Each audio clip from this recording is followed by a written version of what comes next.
Hey guys, my name is Priscilla Elias and it's time for one more photo shoot. Today I'll share my latest photo session where I used colorful lights to create interesting effects to my portraits. Along with that, I'll show you exactly how I worked with these lights, the equipment and settings I used to take each photo, and I'll give you the best tips to create beautiful portraits with colorful lights. All of that right after the intro.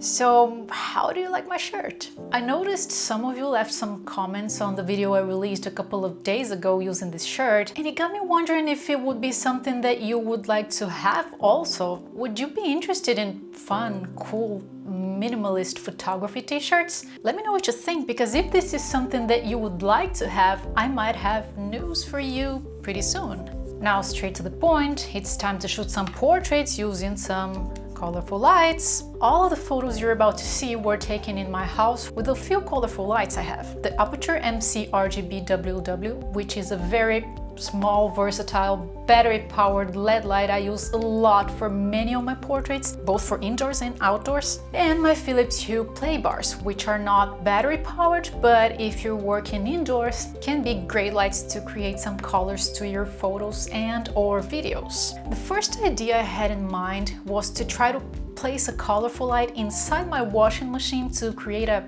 cool, crazy, colorful effect at the back of my head. Okay, so I just set all my lights here in the bathroom. I'm not sure if I'm gonna use everything I set out. I got a couple of things I'm gonna show you here. I set my Octobox over here. Got a couple of things here I'm gonna use for the shoot. My bathroom is pretty small though, and I wouldn't have much room to go crazy on angles. I tried a couple of different lenses, but I ended up with my favorite lens for portraits, which is the 85mm 1.8. The light that was placed inside the washing machine was the Aputure MC, and I added a purple tone to my Hue play bars to create some colorful shadows to my face also. Even though I used colorful lights, I decided to still use my Godox SL60W along with my 90cm newer Octobox as my main light, simply because my intention was not to make the whole face colorful, and I did not want to have much dark areas to the face either. It's a matter of intention, you know. I wanted to keep my portraits very sharp with as many details as possible to the face. I wanted to keep a natural skin tone with a colorful touch to it. I will show you what you can do and how colorful you can get if you do not use a main source of light acting like a natural source of light in one of the photos coming ahead though. That way you can get a little crazier with your ideas if you want. I love using glasses and any reflective objects to photos where I use colorful lights in general, because I can usually create interesting reflections to it, which in my opinion makes the portraits richer and more interesting in the end. Also, I decided to lock the focus and make some shots of the background with some colorful reflections on the lens. My idea was to take this second photo and later in Photoshop layer both of them up to bring these reflections to the front of me. Obviously, it did not work because, as you see in my photo, I was covering pretty much the whole background, so none of the background would show in the photo. If you're not shooting yourself though, if you're shooting someone else, you can do exactly what I was doing here to create some light reflections on the lens for the actual shot with the subject in place. Something like this, you know? Of course, you might want to take the lid off. But anyway, something like this. Cool and easy to make effect that will make your portrait photo much richer in colors and effects. If you're shooting yourself, then the best you could have done here is what I ended up doing to create these lights here. I used the LED app to add up some lights to the top of my photo. Exactly like this. And here's the final result for this shot after the light overlay.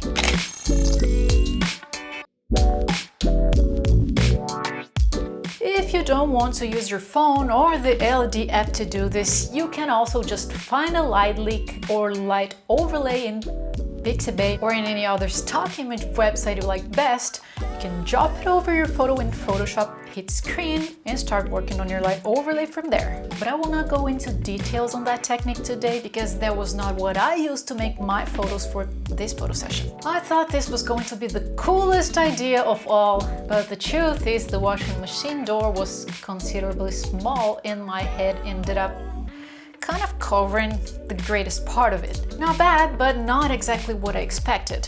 When you experiment new things, it's normal that you don't always get the results you had in your head. I also tried some different things. I tried to play with my glasses, for example, but no, I was not happy with that. Then I decided to keep the same lights in different directions and try to use the bathroom's towel heater as the background to some of my portraits. Since it was a reflected surface, I thought it could create a modern, futuristic effect to some of my portraits. This is the first shot I got.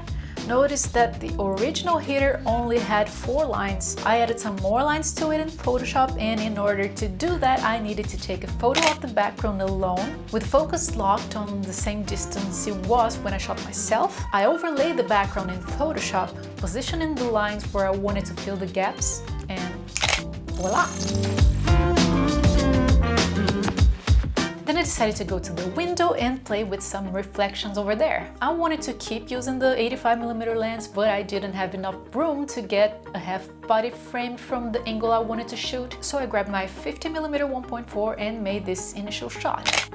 This is the photo I did before any editing. As I said, for the final result of the shot, I wanted to get some reflections of the blind, and once again I locked the focus at the exact distance it was when I had myself in frame, in order for me to keep the same depth of field to the background, and with my phone I started searching for the angle where I could get the blind reflections at the bottom of my photo. The idea was to do an overlay of these images in Photoshop to get the result I wanted, but again, if you're not shooting yourself, if you're shooting someone else, you can do this all in camera and on the same photo just by holding the light with one of your hands and the camera with the other. It will prevent you from having to work a little extra in post-production. These were the 2 photos I wanted to use for my overlays in Photoshop, and after the overlays, here's the result I got. Then for the next shot, I wanted to create a mysterious mood. My living room is the largest space I have in my house, and for that reason I decided to play with the depth of field I had to make these shots. I placed my aperture light back there to create some bokeh. I already had the living room lamp showing from the angle I chose to shoot, and I also placed the hue play bar right at the back of my head to create a nice colorful rim light separating me from the background. Maybe you haven't noticed, but I tend to make a lot of effort to take my self-portraits. I stand in weird positions to be able to frame the exact background I want, and the result is, on the next day, I frequently feel like I've been hit by a truck. Tough workout, you know? No pain, no gain. Isn't that what they say? No gym open? No problem. Here, take some self-portraits. And here's the final result I got. Oh, by the way, here's another shot I took on the scene with no editing at all. Any thoughts on how I could make this look nice? I don't think this space, the candle and the hood matches the vibe of the living room. I should be in a different place. Any ideas of how I could edit this to make this look cool? I'm accepting suggestions so that maybe I can release this as a tutorial for a next video. Let me hear your ideas, and if something nice comes up, maybe you'll see a new version of this photo very soon in this channel. Now, for this next photo, I decided to turn myself into an evil minion. Actually, it was not my intention, but it kinda happened. I decided to play a little and show you what you can get if you choose to go only with your colorful lights directed to your subject, not using a main source of light to keep your natural skin tone. I wanted to make a portrait of me through the mirror, and I first chose to try a purple light directed to me.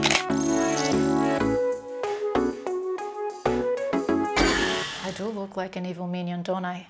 Anyway, if you use colorful lights only, or if you point a strong colorful light straight to the subject's face, you can absolutely change the skin tone to whatever color you want in your photo shoot. It can be nice if that's what you're after. I'm not a big fan of that though, unless there's a cool concept behind it, which was not the case here. So I changed the direction of my colorful light, and the final shots I really liked out of this idea were these ones.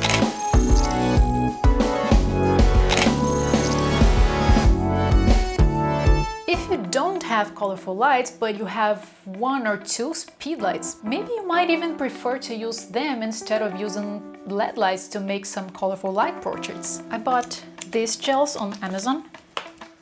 I have several colors of them. I can choose the color I want from my photo, place it in front of the speedlight, like here, for example, this purple one's already here. So I can just place it like this. Whoops, the other way. Boom. And then I can achieve similar fun results with them.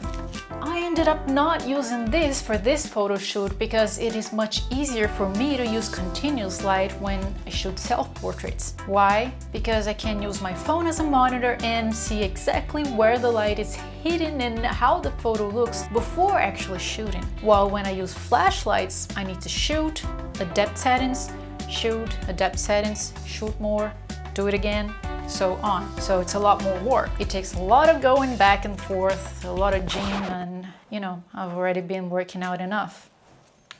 For my portrait sessions at least. But again, it's a perfect option if you're shooting somebody else. This photo has been done only with 2 speedlights with the gels in front of them. Dope results also, huh? Then for the last shots, I wanted to try 2 ideas in my bedroom. For the first one, I would be reading a book and have some lights coming out of it and from behind it. Again, I used the exact same light combo I used for the other photos.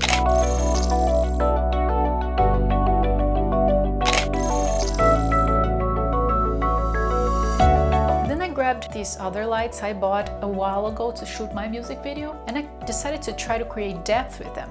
The point is, it was not very easy to shoot and to be shot using this idea. I taped the lights to the lens to try to create the effect I wanted, but I still kind of struggled with it, and even though this was not the exact result I had in mind, I think it ended up being a decent portrait. What do you think? Again, if you're shooting someone else or if you have somebody to hold the lights for you, this idea will be much easier as you can bring the lights closer or further from your subject. In a way, it will create the most interesting bokehs you could get with the light in different distances. You've seen me use an Octabox with the Godox light for this whole photo shoot, but if you don't have a softbox with a continuous light like the one I use for my photos, don't worry. You can achieve similar results if you shoot close to a window or even if you shoot outdoors, taking 1 or 2 aperture lights like this one. This shot, for example, was done outdoors only with the aperture light. And also, if you want to have very colorful skin tones, you might even prefer not to use a softbox anyway. Either way, in case you want to check out any of the equipment I used for these photos, not only the lights, but the lenses, the camera, the colorful gels, and anything else, I will leave the list for all of it in the description. And yes, those are affiliate links, but if you end up buying anything using one of those links, you do not pay anything extra for it, but on the other hand, you will help me a lot as I will get a little commission from Amazon. So I really appreciate it. I did not talk about my editing process on this video, but if you want to learn how to edit like I do, I have a video where I explain in detail all I do to edit my portrait shots, for which I will leave a link up here and in the description also.